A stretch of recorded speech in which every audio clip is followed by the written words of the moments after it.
أعوذ بالله من الشيطان الرجيم بسم الله الرحمن الرحيم الحمد لله رب العالمين والصلاة والسلام على أشرف الأنبياء والمرسلين وعلى آله وأصحابه أجمعين رب اشرح لي صدري ويسر لي أمري واحلل عقدة من لساني يفقه قولي آمين ربم köksümüzge kengirlik ata qilgin, ishlarimizni oson qilgin, tilimizni ravon qilgin ki do'stlarimiz, saboqdoshlarimiz so'zimizni ravshan tushunsin. Ushbu Musa alayhissalatu vassalamning og'zidan chiqqan go'zal bir duoni o'qish va uningga amin deyish bilan bugungi darsimizni boshlaymiz. Bugungi darsimiz Qur'oni Karimning hozirgi qo'limizdagi mushaf tartibi bilan 11-sura hisoblanadi. Hud surasi. Bu sura Mekkada nozil bo'lgan suralardan. Sura mazmuniga kelganimizda hammamizga ma'lum sura Yunusning oxirgi oyatlari "Vattabi' ma yuha ilayka wasbir hatta yahkumallahu ve huve hayrul hakimin" degan ayet bilan tamamlangan edi. Peygamber aleyhissalatu vesselam'ni vahiyga ergishish jarayonida kelgan barliq moddiy va ma'naviy jafo mushaqqatlarga sabr qilish, o jafo mushaqqatlarning oldida voysimaslik va oxirida Allah subhanahu va taolaning hokimiyati, hukmi, hikmeti ilahisidan bas qilib tamamlangan edi. Bu surada ham birinchi oyatdagi uhkimat degan kelima dal hikmat, hokimiyatdan bas qilgan va shuningga munosabatlik labzlardan bo'lgan bir labz ekanligini ko'ramiz. Payg'ambar alayhissalatu vassalam kunlarning birida Abu Bakr bilan uchrashgan edi. Abu Bakr Siddiq Peygamber aleyhissalatu vesselam'ның kundan kunga saqallarining oqarib ketayotganligini, sochlarining oqarib ketayotganligini, chiroylarining kundan kunga judab ketayotganligini ko'rdida, "Ey nabiy, ey payg'ambar, ey Muhammad, nim bo'ldi sizga? Sizning kundan kunga judab ketayotganligingizni, soch saqallaringizning oqarib ketayotganligingizni ko'ryapman-go" deganida, Payg'ambar alayhissalatu vassalam, "Ey Abu Bakr, mening sochlarimning tushishi, saqallarimning oqarishi va chiroylarimning sunishiga surati Hud va axavatuha, Hud surasi va uning qarindoshlari sabab bo'ldi" degan sura edi bu. Demak, Peygamber aleyhissalatu vesselam'ның saç sakallarının akırışıga, saçlarının düşüşüge sebep çoğuğun bir sureye kirmektimiz. "Emmellezine amenu fazadethum imanen ve hum yestebşirun." Çünkü o en şu müminlerin muallimi idi o. Çünkü o en şu Kur'an-ı Kerim ulağı tilavet kılınsa, Kur'an-ı Kerim nazil kılınsa birisi olan tentene kılgan insanlarını terbiyeligen muallimler abidisi idi o. Onun için onun hayatı Kur'an, oturuş Kur'an,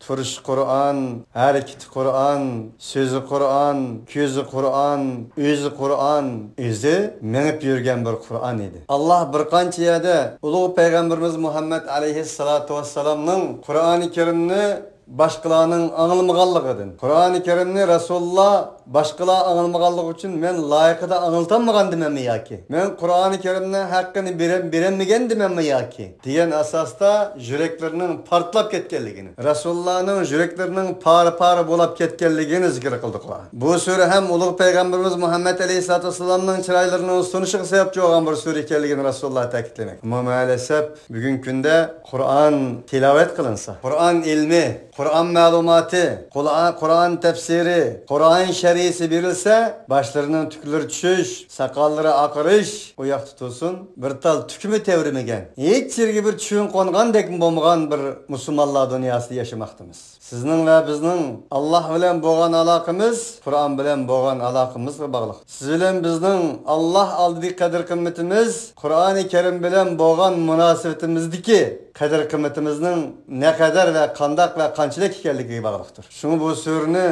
okuşta elbette ki Kur'an-ı Kerim hemmisi bizge ilgili digendek tentene, iman, huzur, halavet, kuvvet bağışlaydı. Çünkü biz Allah bilen piçirlaşmaktımız Peygamberden tırılı. Ama Allah idi bu sure Peygamber aleyhissalatu vesselam'ның hayatıga, maneviyetiga, bedeniga, şeklige jismiga, jasamatiga ta'sir qilgan bir so'ra bo'lganligi uchun zodi u payg'ambar alayhissalatu vassalamning yashinishiga sababchi bo'lgan bu so'rada nima mazmunlar mavjud? Qaysi oyatdir u? Qaysi hukmdir u? Qaysi qissadir u? degan bas munozara bilan qalblarimizni o'yg'oq tutgan holda, his tuyg'ularimizni barliq shaytoniy tuyg'ulardan uzoq tutgan holda o'qishimiz, o'rganishimiz, tafsirga quloq solishimiz muhim bo'ladi. Bismillahirrohmanirrohim. Rahman, Rahim bo'lgan Alloh subhanahu va taolaning ismi bilan boshlaymiz. Alif lam ra. Kitabun uhkimat ayatuhu thumma fussilat min ladun hakimin xabir. Alif lam ra kesik parça harflerden bo'lib, bu harflarning ma'nosi to'g'risida Baqara, Ali İmran, Arab qatorliq bundaq kesik harflar bilan boshlangan suraning boshlarida to'xtalib o'tganmiz.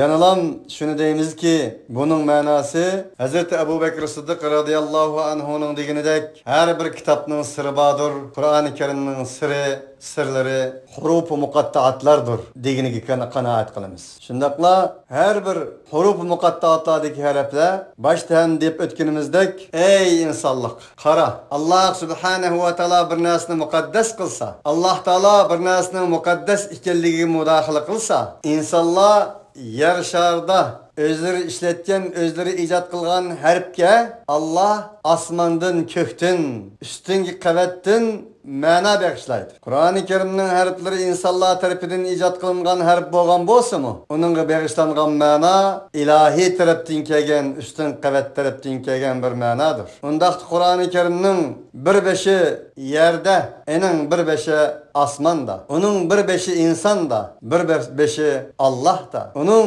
oyog'i yerda bo'lsa-mu, beshi osmon bilan munosabatli bo'lgan bir muqaddas kalomdir. Uning uchun ey insonlik, sen bu kalam bilan muhatib bo'lganingda, bu kalamning ustunki olam bilan qat'iy va qat'iy alad davom munosabatining bor ekanligini his qilishing kerak degan ma'noga ham ega bo'lish kerak. Shuning bilan birga ilgari deb o'tganimizdek, huruf muqattaatlardan keyin doim tilga ilinadigan kalima yanalam vahiy. Kur'an. Alif lam mim zalikel kitabu la rayba fih. Alif lam mim Allahu la ilahe illa huvel hayyul qayyum nazzala aleykel kitabe bil hak. Mana bu ayettimu Alif lam ra kitabun uhkimet. Sure Arap'tan Alif lam mim sad kitabun unzile ileyk. Diyen o'xshagan ayetlerinin bu hurufu muqattaatlarının ki yenidilan tördi yer elişi, yenide hemra oluşu, üzülmey yakından kelişi, yukarıda degendek vahiyinin bir beşi yerde, yana bir beşi asman dehkenligi. Kur'an o'qiyotgan bir insonning o'z yerda o'qiyotgan bo'lsa-mu, asman bilan aloqa qilayotganligida shak shubha yo'q ekanligini uqtirish kerak. Allohu taolo a'lam. Kitabun uhkimat ayatuhu thumma fussilat min ladun hakimin xabir. Bu bir kitobdir. Bu kitobning oyatlari mahkam qilindi. Andan keyin tafsiliy bayon qilindi o kitobni. Chin tarafidan hakim, xabir bo'lgan Alloh subhanahu va taolo tarafidan. Kitabun uhkimat degani hammamizga ma'lum sura Ali İmran'da o'tdi. Alloh taolaning oyatlarının mahkam ve mutashabih qismlariga bo'lindiganlar. Mana bu yerda Alloh subhanahu va taolo mahkam bo'lgan oyatdan bas qilmoqda. Qur'oni Karimning oyatlarining mufassir ekanligini bayon qilmoqda. Thumma fussilat degani shu. Alloh subhanahu va taolo bu bir kitobdirki deydi. Onun kitapları, onun ayetleri mahkam kılıngan. Hikmetlik Teala ve Tekaddes tarafından uçuk aşkare, hikmetlik, mahkam, insanlar onunla köngül bəsə, enaga vaqt bəsə, onu biləlaydigan, onu özgü içillaştıralaydigan bir kitap. İkelligin Allah subhanahu wa ta'ala uqtirish bilan birga. Thumma fussilat degani Qur'oni Karimni tafsir qildiganligi. Bu ma'noda Qur'oni Karim mufassir ekanligi. Alloh subhanahu va taolodan tafsir qilingan bo'lganligi uchun fussilat millatun hakimin xabir bo'lgandan keyin bu ma'nodan olib aytganda Qur'oni Karim mufassir ekanligi. Mufassir nima qarta mufassir? Qur'on o'zini tafsir qilganligi uchun. Nima qarta mufassir? Allah subhanahu wa ta'ala tafsir qilganligi uchun. Millatun hakimin xabir degan oyat, hakim degani uhkimatning ifodasidir. Xabir degani Fussilatning ifadesidir, şerhisidir. Nima uchun mahkam qilindi desa, Alloh subhanahu va taolo hakim bo'lganligi uchun. Eningdagi nimish tafsiliy bayon qilindi buni tafsir qilish orqali deganda xabar bo'lganligi uchun. Har narsa xabardor bo'lgan Alloh uning tafsiliy bayon qilinganligini ham xabardarda uning uchun tafsiliy bayon qilindi. Bayon qildi. Alla ta'budu illalloh innani lakum minhu nadir va bashir. Alloh subhanahu va taolo bu bir kitobdirki, mahkam qilindi, aningdan keyin tafsiliy bayon qilindi, hakim xabar bo'lgan zot tarafidan. Deb bulab, nima uchun shunday qilgan maqsad nima? Qur'oni Karim Allohning oyati ekanligi rost, mahkam oyat ekanligi rost, tafsiliy har narsani bayon qilgan oyat ekanligi rost, hakim va xabir tarafidan bo'lganligi rost. Maqsad nima? Desa, alla ta'budu illalloh. Shuning uchunki, shuning jahdidinki, ey insonlik, qulluq qilmag'aysizlar. Faqat va faqat Alloh qilam qulluq qilg'aysizlar. Ilgirki darslarimda davomli deb o'tganimdek, Alloh subhanahu va taolo barliq payg'ambarlarni avatishning g'oyasi va maqsadi, barliq samoviy vahiylarni nozil qilishdan bo'lgan g'oyasi va maqsadi aqidada tavhid, muomalada adolatdir deganni takror degan edim. Bugun bu yerda Alloh subhanahu va taolo u deganlarimning dalilini bu oyatda demoqda. Nima uchun Alloh subhanahu va taolo oyatni mahkam qildi? Nima uchun tafsiliy bayon qildi? Nima uchun bu vahiyni ulug' payg'ambarimiz Muhammad alayhissalatu vassalam orqali mana shunday qildi desa, shuning jihatdanki ey insonlar, qo'l bo'lmag'aysizlar, qo'lni qo'l qilmag'aysizlar, faqat va faqat qulluqni Alloh qilg'aysizlar. Bu ayni zamanda la ilaha illalloh demakdir. Innani lakum minhu nadirun va bashir.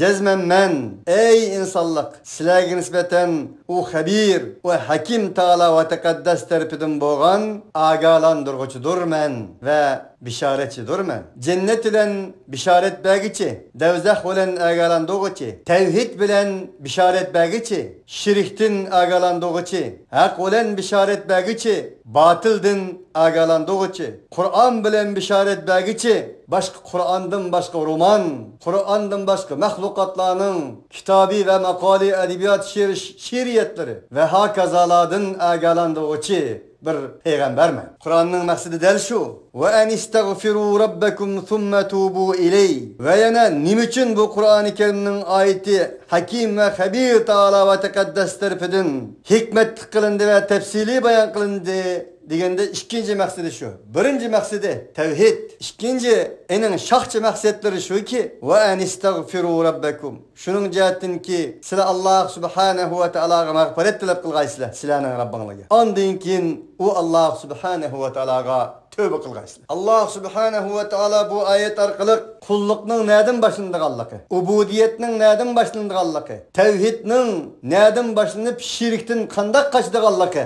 bunun yolunu bayan qılmaqda. Siz tevhidden ibaret bo'lgan bir hürriyetning özünüzni Allah'a bağışlaşının yolunu mağdırgan ikensiz, bu fakat istigfar bilen başlanır. Çünkü sizin atınız Adem aleyhissalatu vesselam özünün cennetini yo'qotgan vaqtiningizda onun hayat kademi, ubudiyet kademi, musulmonlik kademi, ademiylik kademi istigfar bilen başlangandır. Rabbana zalamna anfusana ve illem tagfir lana ve terhamna lenekunenne minel khasirin diyen bilen başlangan. Musa aleyhissalatu vesselam'nın hayatı hem Rabbi inni zalamtu nefsi faghfirli fe inneke entel gafurur rahim diyen istigfar bilen başlangandır. Öz mesuliyetinden insanlık süptüdülen kaçıp, özünün halkını terk edip, yamanlap, özünün yizikçiliğinden kaçıp denizden kandı yetip enindeyken ikinci katım hayatını başlangan, tevhid hayatını başlagan Yunus aleyhissalatu vesselam hem özünün hayatını istigfar ile tevhidi hayatını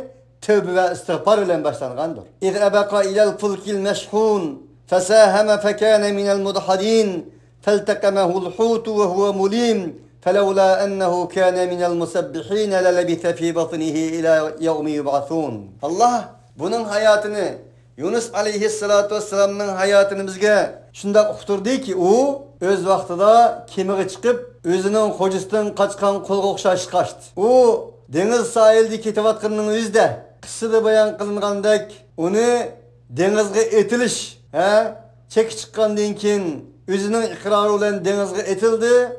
O balan qarangılık kitdan iborat bo'lgan, kitning qo'shig'idan iborat bo'lgan qarangılıqda qoldi. Agar u o'zining tavhidiy hayotini Allohga bo'lgan istig'for bilan, tasbih bilan, tavba bilan boshlangan bo'lsa edi, Allah onu qiyomat kuni ana shu birlikning qonida qiyomat kunigacha saqlaydi. Nima dedi u? La ilaha illa anta subhanaka inni kuntu minaz zalimin degan tövbe istig'for kelimesi bilan başladı. Onun için Allah subhanahu ve taala bu yerda Kur'an-ı Kerim'nin nazil buluş gayesi, Muhammed aleyhissalatu vesselam'ның risalatının gaye ve nişanı, maksidi toxtulup, barlık insaniyetinin məxluqluq qılınmaslığı, hamısının Allah kul buluşundan ibaret bu nas üçün kəgəlligini degəndən keyin və anistaghfiru rabbakum thumma tubu ilayhi degini mana şundaq sizlərning tevhidi hayatınla faqat istig'for və tövbə bilan başlanış kerak. Çünki sizlər addi bir hayatda emas, addi bir seferde emas, addi bir yolculukta emas. Tevhid sefirdisiler. Tevhidden ibaret boğan beşeriyetinin hürriyet sefirdisiler. Ve azatlık sefirdisiler. Erkillik sefirdisiler. Mustakillik sefirdisiler. Ondak oğallık için bu seferinin isminden mi çıkıp duruptu ki? Seferinin ne kadar yüksek, seferinin ne kadar uzak ve muşakkatli ikenligi çıkıp duruptu. Onda oğallık için silah, istig'for ve tövbeden ibaret bu insanın manevi suyu, manevi abi hayatı boğan su arkalık iski dünyalarını barlık şeytani vesveselerden, şeytani heveslerden, şeytani şehvetlerden, şeytani günah me'siyetlerden tazlaş arkalık enindeki menşin lazım bu silahın aldık teyarlığınlardan ibaret demekte Allah subhanahu ve taala. Ve en istagfiru rabbakum thumma tubu ileyh. Mana şunun için ki silahın eski dünyasını istig'for arkalık, tövbe arkalık Allah subhanahu ve taala qaytish arkalık enindeki hakiki ubudiyetinin, tevhidi ubudiyetinin, hürriyetinin makamıga enindeki yetişələysizlər. Thumma tubu ileyhi yumatti'ukum mata'an hasana. Enindeki man Allah subhanahu ve taala minindeki dedik ki şeriligidimdek Allah subhanahu ve taala andaki mene Allah subhanahu ve taala şunda qılsanlar haltıdaki sizlərə menfaat verdi, güzel bir menfaat. Dünyada hürriyet, azatlık, erkillik, izzet ve şeref menfaatini verse, ahirette Allah'ın rızasından ibaret, cennetten ibaret, bostallıkını verişilen sizlərə menfaatlendirdi. İla ecelin musamma atalgan bir ecelen lağıcı. Ve yu'ti kullezi fadlin fadla ve Allah subhanahu ve taala her faziletinin iyisiga öz fazilinden beriş için sizlar qanday qilishinglar kerak? Faqat tevhidden başlanishinglar kerak. Tevhidga qaytishing için istig'for ve tövbeden başlanishinglar kerak. Mana bu shunday qilsang Allah subhanahu ve taala sizlarning hayotida dunyosini go'zal qiladi ve her bir fazilet egasiga o'zining fazli marhamatidan atoyi ihson ato qiladi. Ve in tevellev fe inni akhafu aleykum azabe yevmin kebir. Eğer yüzü öğrisiler olar, ya ki sili yüzü öğrsanlar, ey insanlar, deyin ki Muhammed Aleyhisselam. Eğer sili yüzü öğrsanlar, fe inni akhafu aleykum azabe yevmin kebir. Hakikaten ben, korkayım ben silege, büyük bir günün azabından korkayım. Minin nefsinden korkayım deme, yani Muhammed Aleyhisselatü Vesselam'nın rahmeten lil alemin, huden lil alemin, huden lil alemin, vahiy ulen kegen, rahmeten lil alemin peygamberinin ümmete karşı boğan bir merhametlik kalbini, fuadını ifade kılmak değil ki men devzak azabından korkayman diye yerlerim mevcut. Lekin bu yerde men silahı nispeten büyük bir künden korkayman deyin deydi Allah subhanahu ve taala. Mana bu uluğ peygamberimiz Muhammed Aleyhisselatü Vesselam'nın öz ümmetiga boğan katta merhameti idi. İlallahi merci'ukum ve huve ala kulli şeyin kadir. Ey insanlık, sizlarning qaytadigan joyinglar Allah qadir. Ve halbuki Allah subhanahu ve taala olduğan bolsa her narsaga qadirdir. Sizlarning bunu qabul qilishinglar, qilmasliginglar Allah'a nisbeten hiç bir payda zarar kelmaydi. Bunun hammasi sizlar uchundir. Çünkü sizlarning qaytadigan joyinglar Allah qadir. To'g'ri. Dünyada Allahsız yaşayalışını mümkün. Dünyada Allah tenip yaşayalışını mümkün. İlallahi merci'ukum. Ama silahın Allah qaytgan günü ahiretten ibaret bo'lgan bir diyar var. ahiretden ibaret bo'lgan bir hayotlik va ahiretden ibaret bo'lgan bir muabbet bir hayotlik va o hayotlikda Allahsız yaşaş mümkün emas. Fakat Allah'ın huzur kılam bardığa ya o. Allah'ın huzur dilam turduğu ya o. Ala innahum yathnuna sudurahum liyestahfu minhu. Ala hine yestaghshuna thiyabahum. Ya'lamu ma yusirruna ve ma yu'linun. İnnehu alimun bidatis sudur. Ey insanlık, ey ümmeti Muhammed, ey ehli Kur'an ega olunlar. Şunundan ega olunlar bilinler ki cezmen ola özlerinin kalblerini Allah'tan akçıdı. Öz konuda. Özlerinin kalblerini Allah'tan yuşurdu. Liyestahfu minhu. Nimişka epkaçıdı degende Allah subhanehu ve ta'ala'dan yuşuruş için. Bu mümkün mu? Ala hine yestaghshun. Şunu bilinler ki cezmen ola özlerinin her yerini kiyimlevlerini yapıvagan takdirdi mi? Allah subhanehu ve ta'ala mahbi ve aşkara boğanını biliyordu. Sevâ'un minkum men eserrel kavle ve men cehara bih ve men huve mustahfin bil leyli ve saribun bin nehar. Onun için ne mahbi ne aşkarının farkı yoktur, beraberdir. Ne kündüzü ne keçis kılgan işinin farkı yoktur, beraberdir. Kiyim kiyiş, yalıngaç yürüyüş, yaki yepiveliş, yepivammaslık, içiş yaki kiyiniş insanga hastır. İnsanga alahidedir. Allah'a nispeten bulanın hiçbirinin farkı yoktur. Nimişka? İnnehu alimun bidatis sudur. Çünkü Allah subhanehu ve ta'ala kökslerinin ilgisidir. Kökslerini ilgisidir diyene kökslerinin ilgisini bilgiçidir. Kökslerinin zatını bilgiçidir diyene kökslerinin iski cadide, kan tomurlarda, hücrelerinin netsi ölgenliki, netsi yenilangallığı, netsi nefes ağallığı, netsi nefestin tohtağallığı. Bulanın hemmesini Allah subhanehu ve ta'ala bilgiçidir. وَمَا مِنْ دَابَّةٍ فِي الْأَرْضِ إِلَّا عَلَى اللّٰهِ رِزْقُهَا وَيَعْلَمُ مُسْتَقَرَّهَا وَمُسْتَوْدَعَهَا كُلٌّ فِي كِتَابٍ مُبِينٍ. Ey insanlık! Şunu bilişenlik gerektirin akışıda. Yer şarda ömülep mağdığın bir canlıktan yoktur. Canlıkla bulu diken onun rızkı Allah'a mensuptur. وَيَعْلَمُ مُسْتَقَرَّهَا. O Allah subhanehu ve ta'ala o uçarlık canlıklarının özünün uvullarını kaysı bir çangıda, kaysı bir uğda, kaysı bir eğilda, kaysı bir kotanda, kaysı bir yaylakta ikenligini bildi. Ve mustevda'aha. Ve o uvullardan köçüp, kotallardan köçüp, yaylaklardan köçüp neye berip toxtağallığını hem bildi. Kullun fi kitabin mubin. Bunun hemmesi açık aşkarı bir kitapta mevcuttur. Bir kanuniyet vardır. Bir ölçemde hareket kılıdı. Bulanın hemmesi bir kanuniyet içinde. Allah Teala'nın koyup koygan bir kodi içinde, kart içinde hareket kılmakta, ceryan ve devran kılmakta. Bu ayet aziz kardeşler rızkının kamil ihkelliği, şamil ihkelliği her bir insan kılam emez, belki rızkı muhtaç olan canlıklarının uçarlık çarpaylarının hemmisiga yer şardı rızkının kamil ve şamil ikelliğini uqturdu. Undaq nim için bazıları aç kaladı? Nim için bazıları yalan aç kaladı? Diyende bunun sebebi ahsünekle, zalimla, cebbar diktatörlerinin üzü ve şundaklı insanların üzü. Başkalarının hakkını tekinde sokundu kıladıgan. Meyli aldap kılsın, meyli sokap kılsın, meyli hil mikirlip işletip kılsın, meyli tecavüzçilik kılıp güç kuvvetlen her bir bilen kılsın. Başkaları kiledigan rızkının üzerine yavuzlaça, ten üleşme yivağallık uçullam, manı bu tanıpınsızlık boludu. Bombası bir adı Allah subhanehu ve ta'ala devam dedi ki,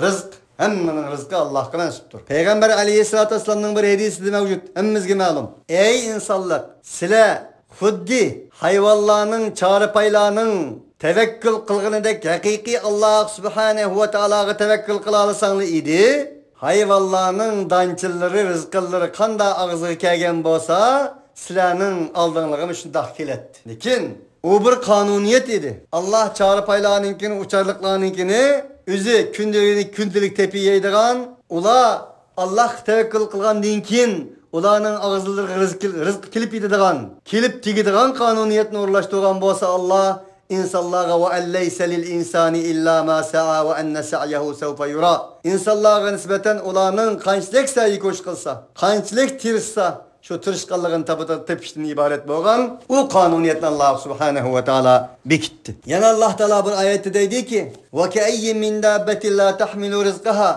Allahu yerzuquha ve iyyakum ve huves semi'ul alim. Köpligen san sanaksız çarpayladım mevcut. La tahmilu rizqaha Allahu yerzuquha. Ula etigellik yediği rızkını kötürüp alanmaydı. Yancıklarga selip alanmaydı. Bankerlarga koyup alanmaydı. Kıladanlarga selip alanmaydı. Katlarga sandıklarga toşkızıp alanmaydı. Et yediğin nesi yok. Şulağıma Allah rızkı verdi. Ve iyyakum. Ey insanlık.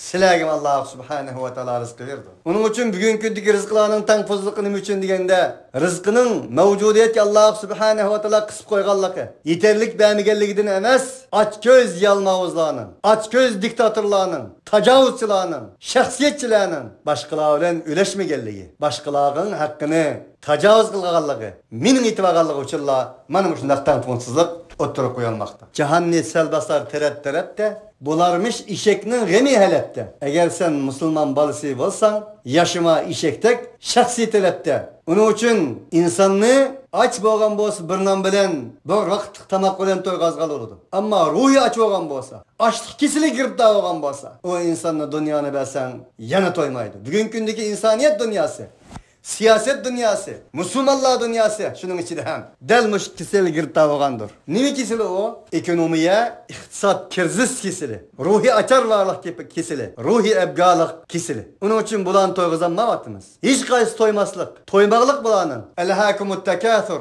hatta zurtumul mekabir, kella sevfe te'lemûne, thumme kella sevfe te'lemûn. كلا لو تعلمون علم اليقين لترون الجحيم ثم لترونها عين اليقين ثم لتسألن يومئذ عن النعيم. Ey insanlık, silahını küpeytiş, köp kılış, ballarını köp kılış, mallarını köp kılış, xotununu köp kılış, dollarını köp kılış, öğünü köp kılış, demek küpeytiş kisili. Silahını tutup aldı, meşgul kıldı. Hatta kisili tehi kabirlerini mi ziyaret edip kettin var? Bu öz vaktideki Mekke müşriklerine nispeten düşken ayet bolsa mı? Bunun hissisi, bunun hükmü kıyamet kadar devamdır. Bugünkü diyor mu o? Kella, onda emas. Onda kılmaslıqını gerek. Kur'an-ı Kerim'deki kella kegeyenin hemmisi şuna degen boldu. Ya onda kılmaslıqını gerek emas. Xuddi bu kella qanday ayet işletildi o dese, bir insan ot uçup gitpagan bolsa, yoki hanga uçup gitpagan bolsa, o insan ülüp ketiş girdava ketiyotgan bir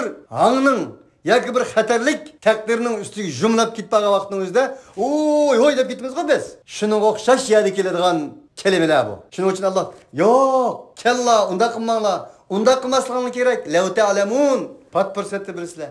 Ilmel yaqin. Sizlar bu dunyoni ko'paytirish, moddani ko'paytirish xarakteriga ega bir ishlar bilan shug'ullansanglar, aqibatingning qandaq bo'lganligini bilasizlar. La tarawunnal jahim. Albatta sizlar jahimni ko'rasizlar. Jahannamni ko'rasizlar.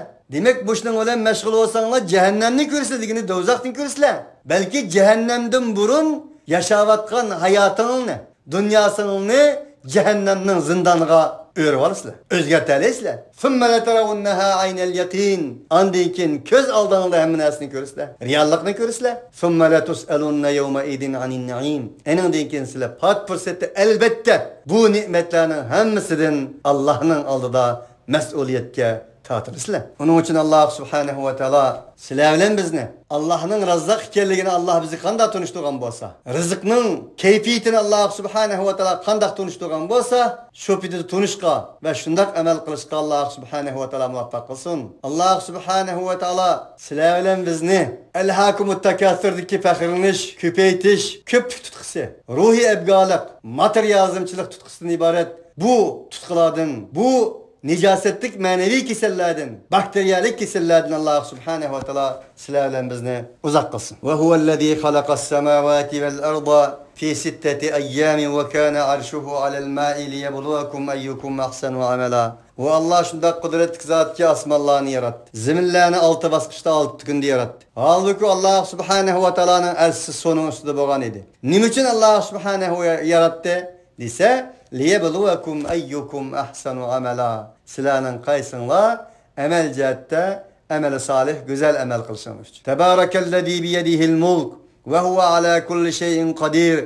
Ellezî halakal mevte vel hayâte liyebluvakum eyyukum ahsenu amela. Allah bu ayette asman zeminini fakat sınak için yaratkan bolsa, insaniyet için musahhar kılgan bolsa, Sure Mulk'ta dedi ki Allah subhanahu ve teala ey insan ölümni, Hayatlıkni Allah subhanahu wa ta'ala sınak için yarat. Allah Taala ölüm bilen hayatlıkni sınak için yaratmagan bolsa agar sen ölümge igulap bak, ölmey bak. Onun için ölüm hem öler, hayatlık hem öler. Bularning hammasi bir amanet, bularning hammasi bir sınak. Ey insanlık, sen şu saat, şu minut, şu sekunddan tatip sınak meydanida dursan, sınak sınıfida dursan, sınak imtihan sınıfida imtihan berish uchun hayat defteringge bedeni kalemlerin bilan sızmaktisan, yazmaktisan. Ve la in qulta innakum mab'uthun min ba'dil mevt la yaqulannallazina kafaru in hada illa sihrun mubin. Ey peygamber, sen ularga desen ki elbet sizlar ölgenden keyin Allah subhanahu wa taala tarafiga tirilsizlar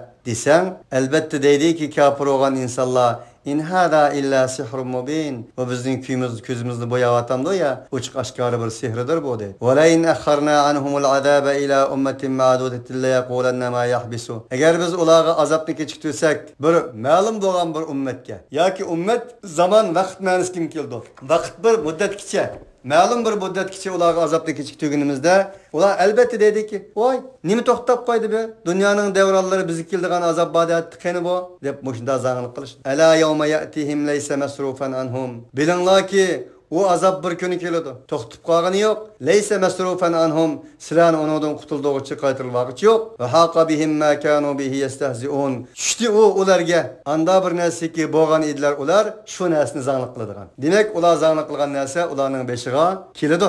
Va la in adaqnal insana minna rahmatan thumma naza'na minhu innahu la ya'usun kafur. Agar biz bir insonga nisbatan bizning rahmatimizdan tetsak, eningdan keyin biz o rahmatimizni o insondan tatib olsak, innahu la ya'usun kafur. O inson naytunbek naumid o'g'ichi, tuzkurlik qilg'ichidir. Shu zaman bir narsa bo'lsa, Alloh taolaning rahmati kelgan chaqda uningga qo'shiladi. Agar eningdan tatib ketgan taqdirda naumid bo'ladi. Va la in adaqnahu na'ma ba'da dharra'a massatu la yaqulanna dhahaba as-sayyi'atu anni innahu la farihun faqur. Agar biz uningga bir ne'matni uning qattiqchilik bergandan keyin tetqinimizda la yaqulanna albatta deydiki u ketdi, mana bizdan yamonlik ketdi, mendan mana ketdi bu yamonlik deydi. Innahu la farihun faqur.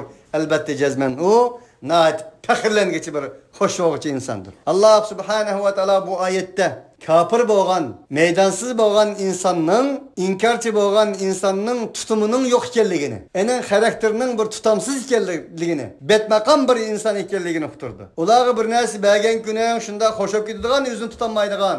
Shunda sinash uchun uni elib olgan kuning o'ding degandan shu so'g'ib chiqqan mushukdek ko'zlari yumib ketgan, tuklar ta'tiyinib ketgan layavsin kafur. Mana mushunda bo'lib ketadigan, mushundaq bo'ladi deydi. Demak, insonlikning kafir bo'lgan insonlikning bir xususiyatini Alloh subhanahu va taolo bu yerda bayon qildi. Eningdan keyin deydiki Alloh, illallazina sabaru va amilus solihati ulaika lahum mag'firatu va ajrun kabir. Mana sabr qilganlar, tavhid va ubudiyatga sabr qilganlar va iymon İslam'ın üstüge salih emellerini koğallah bunun da müstesna. Ula onda emas. İnnel insane hulika helu'an idha messehu şerru cezu'an ve idha messehu'l khayru menu'a illel musallin. İnsan naitinbek ceza peza kıldığa, naitinbek tutamsız yaratıldı. Bu insana nispeten bir yamanlık gelsi ceza peza kıp gitti, yakınlarını jitti. Dağlarını içi aldı, binalarını yüzünü taşlı aldı. Şunun okşaş. Misal. Ve idha messehu'l khayru menu'a. Onun Allah subhanahu wa ta'ala bir malmatanı verse, nimetini verse, o başkaları vermedi. Bakallık kılıp çın tosu aldı onu. Hemkarlaşmadı. Menua. İllel musallin. Fakat namazını berpa kılgıçılar. Namazdan ibaret boğan Allah olan insan oturustaki alakını çın kılgallah. Allah olan insan, Allah olan yüzü oturustaki bu riştini bızmık Allah. Bunun da müstesna. Mana Allah subhanahu wa ta'ala bir adamı dinsizlikten bir xil ademilikke erkeklikning tabiatiga zid bir xususiyat ekanligini turib, haqiqiy erkaklarning, haqiqiy odamlarning mu'min ekanligini Alloh subhanahu va taolo uqtiryaptiki, mu'min basimi xo'sh, asimi xo'sh. Basimi xo'sh, asimi xo'sh. Berganda Allohning ne'mati deydi. Olganda Alloh berdi, Alloh oldi deydi. Mana bular buningdan mustasno deb bo'lib, Alloh subhanahu va taolo deydiki, ulaika lahum mag'firatun ve ecrun kebir. En aşla ular için mağfiretun, tengdassız mağfiret vardır. Ne için tengdassız dedim? Mağfiretun nekire. unda oğallık için. Mağfiretun, tengdassız, mislisiz ve ecrun kebir, ular için en büyük, okşıbanmağın büyük bir ecirle mevcuttur. Allah subhanahu ve teala sizler bilen bizni en şu ayet zikir kılgan ellezine saberu ve amilus salihat ulaike lehum mağfiretun ve ecrun kebir diyen süpetlen muhasseb bulunduğun süpetlendiğin hakiki mümin muvahhidlerden sabır ve sabir, metin ve metanet ilgisi bolgan mümin Müslümanlardan kılsın. Ve ahiru davana enilhamdülillahi rabbil alemin. Subhaneke Allahumma bihamdik.